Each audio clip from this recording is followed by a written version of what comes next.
Boris Johnson liked working with Martin Reynolds so much at the Foreign Office, he poached him when he became Prime Minister.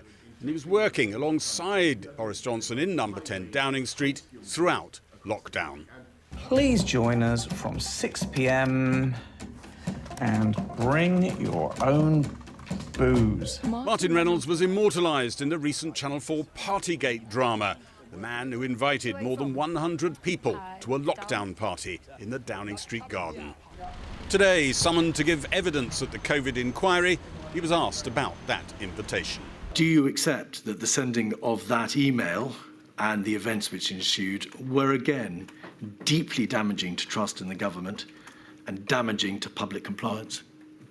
Well, I think I would first like to say how deeply sorry I am for my part in those events and for the email message which went out that day. And I'd like to apologise unreservedly to the families of all those who suffered during COVID for all the distress caused.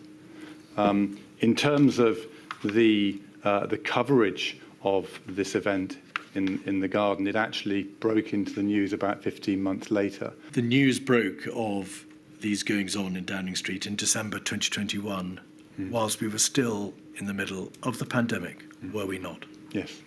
Right.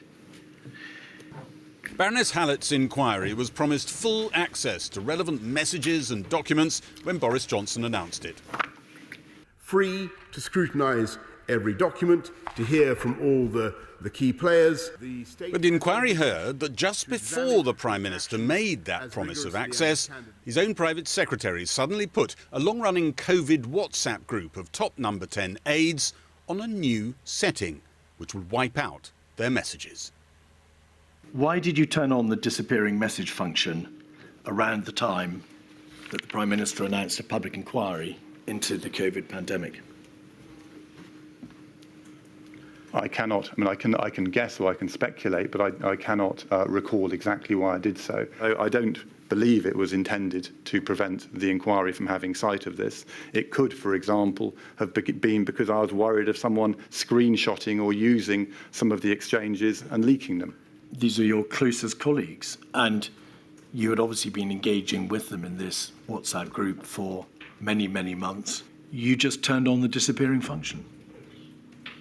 Correct.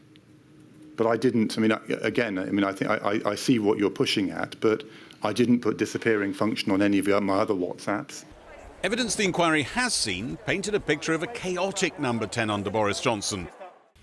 Sir Patrick Vallance, the government's chief scientific advisor at the time, wrote in his private diary 4 months into the pandemic, the Prime Minister is simply not consistent on COVID decisions. A few days later, he wrote, the ridiculous flip-flopping is getting worse. The Cabinet Secretary, Simon Case, WhatsApped 2 months after that. Boris Johnson changes strategic direction every day. He cannot lead, and we cannot support him in leading with this approach. Another private secretary, Imran Shafi, shared his record of a meeting between Boris Johnson and Rishi Sunak. The Inquiry Council read out the civil servant's note of what he heard. In quotes, we're killing the patient to tackle the tumour. Large PPL, numbers of people who will die. Why are we destroying the economy for people who will die anyway soon? Mr. Shafi, who said those words? I can't say for sure. I think it was the former Prime Minister. Imran Shafi also told the inquiry that Professor Sir Chris Whitty, the Chief Medical Officer for England, referred to Rishi Sunak's scheme subsidising meals out in August 2020 as the Eat Out to Help Out the Virus scheme. Tomorrow, Dominic Cummings is due to be here giving evidence once Boris Johnson's aide and ally, long since become his sworn enemy.